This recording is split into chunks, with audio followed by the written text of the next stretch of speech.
से मत मिलो, व्यर्थ के बकवाद करने वाले लोगों की तरफ मत देखो, ये क्या कह रहे हैं, क्या बोल रहे हैं, और तुम भी व्यर्थ का बकवाद मत करो। अपने समय को कीमती मान करके निरंतर प्रिया प्रीतम का नाम जप करो, उनके गुण लीला गाओ, उनकी सेवा में रहो। कभी प्रपंच की बातें, कभी प्रतिष्ठा का चिंतन, कभी नाना प्रकार के मान सम्मान का चिंतन, ये घुसने ना पावे हृदय में। बहुत सावधान रहना चाहिए साधक को। ऐसी बातें देखो मत, ऐसी बातें सुनो मत जिससे तुम्हारा हृदय उद्विग्न होकर प्रभु का चिंतन छोड़ दे। बंद करो अभी। अन्य लोगों के संग का त्याग कर दो, जो भगवत विमुख वार्ता करते हैं, संत निंदा करते हैं, दूसरों की निंदा करते हैं, कुछ हाथ नहीं लगता। ये लोग दुर्गति को प्राप्त होने वाले हैं। भक्तन निंदा अति बुरी भूल करे जिन कोय, किए सुकृत बहु जन्म के छिन में दारे खोए। पर निंदा के किए ते नहीं, आवत नहीं कछुआत, मूर्ख पर्वत पाप को ले चल अपने साथ। तो अलम कश्यापि संगत्या, ऐसा संग मत करो जिनके पास बैठने से भक्त निंदा, जन निंदा, भगवत निंदा हो। ऐसे से दूर रहो। अलम बंद कर दो ऐसे लोगों का संग। रात दिन हम श्यामा श्याम का नाम जप करेंगे, श्यामा श्याम के लीला गुण गाएंगे, श्यामा श्याम के ही धाम का शोभा का चिंतन करेंगे।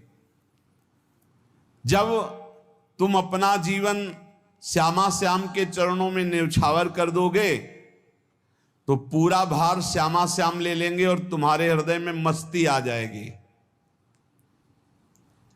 जो ऐसा निश्चयी होता है, दृढ़ निश्चयी, उसके अंदर दृढ़ विश्वास, तो उसके हर समय भगवान की स्फूर्ति होती रहती है। भारी प्रतिकूलता में भी भगवान का सानिध्य अनुभव होता है। वो अनुकूलता में तो भगवान के दुलार को देखता है, लेकिन प्रतिकूलता में भगवान की विशेष कृपा को देखता है। ये संयोग, ये वियोग,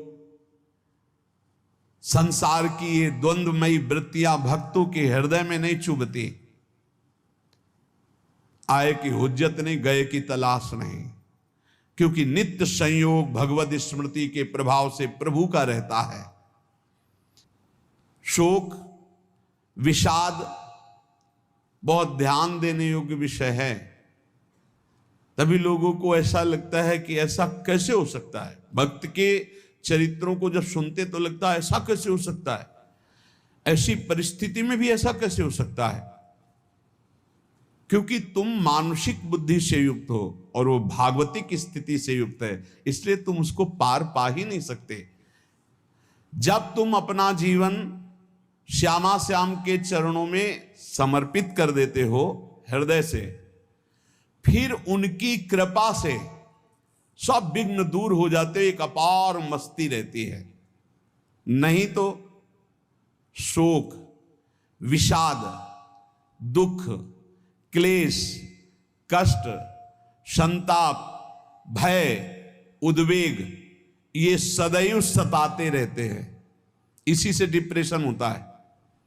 बार बार नकारात्मक चिंतन, शोक, विषाद, दुख, चिंता, क्लेश, संताप, भय, उद्वेग, यही पूरे मानसिक स्तर को नष्ट कर देते हैं। उत्साहहीन जीवन हो जाता है। जब तुम श्यामा श्याम को समर्पित हो जाते हो तो ये सब प्रवेश भी नहीं करते, एक अपार मस्ती बनी रहती है। अब क्या होगा? श्यामा श्याम जो करेंगे वही होगा। श्यामा श्याम पता नहीं कैसा करें, नहीं, वो सदैव मंगल भवन है, वो जो करते महामंगल होता है। यह निश्चय उपासक के हृदय में आ जाना चाहिए। इसलिए अपना सारा मन, सारी बुद्धि, सारा जीवन, प्रत्येक श्वास प्रभु को अर्पण कर दो, फिर देखो तुम निहाल हो जाओगे। दुख, शोक, विषाद, क्लेश, कष्ट, संताप, भय, उद्वेग, ये उसी को व्यापते हैं जिसने अपने जीवन को प्रभु के चरणों में अर्पित नहीं किया। इसलिए तुम अपना सारा मन, सारी बुद्धि, सारा जीवन प्रत्येक श्वास केवल प्रभु को अर्पित कर दो, फिर देख लेना श्वास कैसे अर्पित की जाती है, राधा राधा राधा। बुद्धि कैसे अर्पित की जाती है, एकमात्र निश्चय कि भगवत सुख ही सुख है, ये जागतिक सुख सुख नहीं, ये दुख है, ये ऐसा दलदल है जिससे आज तक कोई नहीं निकल पाया। सारा मन, हम मन से केवल प्रभु का मनन करें, बार बार मन को संसार से हटा के नाम में, रूप में, लीला में, धाम में लगाएं, लीला में, धाम में लगाएं। बहुत प्रसन्नता हो जाती है उस उपासक के हृदय में जो अपना मन बुद्धि प्रभु के चरणों में अर्पित कर देता। भगवान ने तो इसको बहुत उत्तम स्थिति बताया है कि मेरे से कभी वो अलग हो ही नहीं सकता यदि मन बुद्धि अर्पित कर दिया। मय्येव मन आधत्स्व मयि बुद्धिम निवेशय, तो निवश्य मय्येव अत ऊर्ध्वं न संशया, बिल्कुल संशय नहीं, वो मेरे में ही निवास करेगा जिसने मन और बुद्धि अपनी मेरे में अर्पित कर दी। बहुत प्रसन्नता रहेगी उस उपासक के जीवन में जो अपने आप को मन बुद्धि सहित प्रभु के चरणों में समर्पित कर दिया है। भगवान का आश्रय लेने वाले की पहचान है हर परिस्थिति में प्रसन्न रहना। देखो आप भगवद आश्रित हो कि नहीं, देखो अनुकूल परिस्थिति में तो सब प्रसन्न रहना, लेकिन प्रतिकूल परिस्थिति में प्रसन्न रहना ये भगवान के भक्तों का लक्षण है। हर परिस्थिति में प्रसन्न रहना ये भगवान के भक्तों का लक्षण है। आनंदगन भगवान का आश्रय मिलते ही आनंद छा जाता है हृदय में। उनके पास आनंद का अभाव होता ही नहीं है। जैसे सूर्य का प्रकाश उदय होते ही सूर्य का प्रकाश संपूर्ण अंधकार को नष्ट कर देता है, ऐसे ही भगवान का संपूर्ण आश्रय लेते ही सब दुख चिंता शोक नष्ट हो जाते, आनंद ही आनंद। तुम भगवान के मंगलमय रूप को नहीं जानते हो, पर उनके मंगलमय भाव को, विधान को मानना शुरू कर दो। जो भी होता है मंगलमय होता है। हमने जीवन में देखा है, अगर इधर कोई बहुत बड़ा सुख दिया तो देर नहीं लगेगी, 24 घंटे नहीं व्यतीत होंगे और ऐसे दुख दे देंगे, जिससे दोनों का समान भाव रख करके ना दुख में तुम भूलो प्रभु को, ना सुख में फूलो, सीधे भगवत मार्ग में चल। पूरे जीवन की बात देखा है।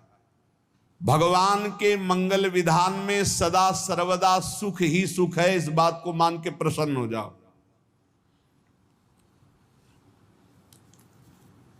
जब भगवान का भजन करने वाले की तन्मयता बढ़ती है भजन में, तो द्वेषी जन अपने आप तैयार हो जाते हैं। भक्त कभी किसी से द्वेष नहीं करता, अपने आप वो द्रोह करने लगते। तो नरसिंह मेहता जी से बहुत गांव के कई लोग थे जो जलते थे, ऐसे जलते थे कि अब क्या करें, कैसे मिटा दे नरसिंह मेहता जी को।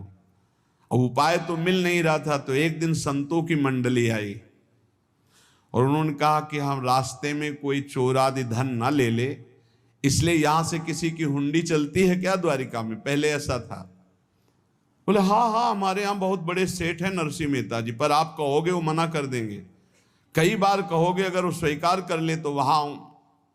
और उनका लक्ष्य था कि नरसिंह मेहता जी की तो खाने की भी सुविधा नहीं थी, हुंडी कहाँ की बात आई।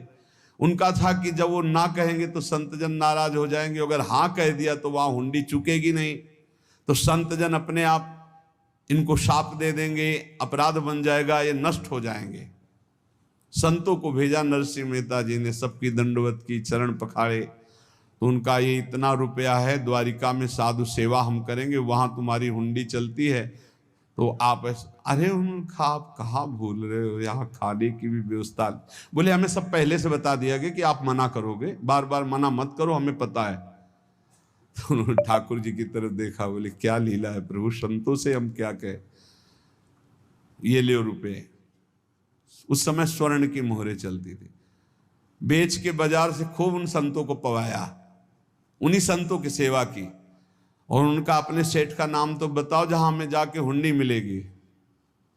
सेठ, सावल शाह सेठ। संत जन गए वहां, पूछा कि नरसिंह मेहता जी का जिन सेठ से परिचय, उनका नाम सावल शाह सेठ, उनकी गद्दी कहाँ है? तो जो कुछ भक्त थे वो द्वारिकाधीश की तरफ संकेत करते कि वही हैं। बोले नहीं नहीं, वो सेठ है, उनकी गद्दी चलती। पूरी बाजार में कहीं कोई। अब संत जन एकांत में होकर के बहुत विचलित हुए, क्या हमारे साथ धोखा हुआ? नरसिंह मेहता जैसा संत क्या धोखेबाज हो सकता है? देखो, संशय तो बहुत विचित्र होता है, बड़े बड़ों को संशय हो जाता है। जब भगवती सती जी को संशय हो गया, राम जी को, हे खग हे मृग हे मधुकर श्रेणी, ऐसा पूछते हुए कि सच्चिदानंद कैसे हो सकते, तो किसी को हो सकता है, क्योंकि वो बुद्धि की अधिष्ठात्री देवी है। जो ही उनके मन में ऐसा आया कि क्या हमारे साथ धोखा हो रहा है, इतने में ही देखा जय हो सावल शाह सेठ की। वो कहा सावल शाह सेठ? तो देखा बढ़िया मुनीम जी उनके साथ, तो सेठ बस्ता लिए हुए मुनीम जी, सरकार इधर से चलो। तो उनका सावल शाह सेठ आपका नाम है? संतों ने कहा। बोले हाँ। बोले नरसिंह जी? हाँ। बोले आपकी हुंडी आ गई है। हुंडी एक कागज में लिखा कि ये हमारे सेठ जी को दे देना।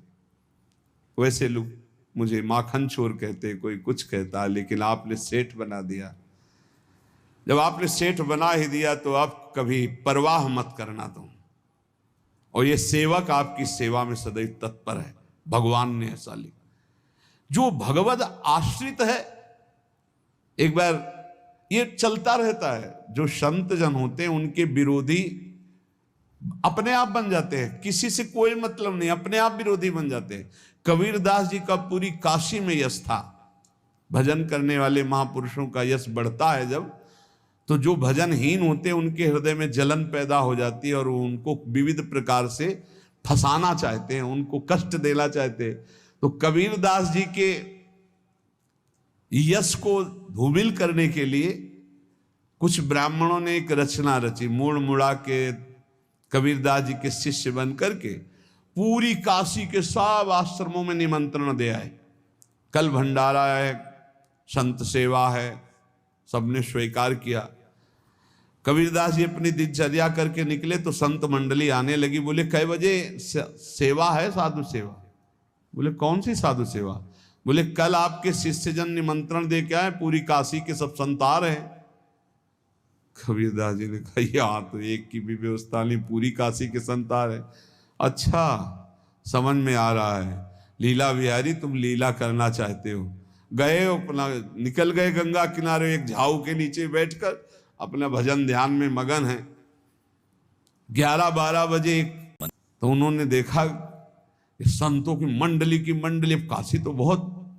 कबीरदास जी ने देखा कि आश्रम की, तो बोले पता नहीं क्या होगा, चलो चलते हैं। तो ऐसे गमछा वस्त्र करके ऐसे डालकर मुंह ढक करके, वहां बड़ी बड़ी पंगत लगी थी। कबीरदास जी सबको पाओ जी पाओ। कबीरदास जी के रूप में स्वयं भगवान पाओ जी। कबीरदास जी ने कहा अच्छा, जब स्वामी परस रहे तो हम भी बैठ के पा ले। तो जब उसी पंगत में बैठ गए अपना कपड़ा ढक करके, और जब मोहरे की दक्षिणा दे रहे थे सब लोग कि वाह कबीरदास जी ने आज तो साधु से। सबको जब कबीरदास जी के सामने आए तो ऐसे मुंह ढके, बोले देखो जो मेरा होता है उसे मुंह छुपाना नहीं पड़ता, मुंह ढकला नहीं पड़ता। लो दक्षिणा, तुम भी दक्षिणा लो। कबीरदास जी को कबीरदास जी दक्षिणा दे रहे, वो कबीरदास जी है भगवान, और ये पाले वाले कबीरदास जी है भगवान के जन। कभी भगवान अपने, अरे जमाने जोर लगा ले, कितना जोर लगाएगा, भक्त और भगवान का झंडा कभी न झुकने पाएगा। बिल्कुल चिंता, शोक, भय, उद्वेग रहित जीवन भगवद आश्रित। तुम भगवान के मंगल विधान में सदा सर्वदा प्रसन्न रहो। अब ये विचार कर लो कि भगवान जो करेंगे तुम्हारा मंगल करेंगे। अब थोड़ा ऐसा बीच में लगता है कि अमंगल हो रहा है क्या, लेकिन पक्का समझो बहुत बड़ा मंगल उनका विधान होता है।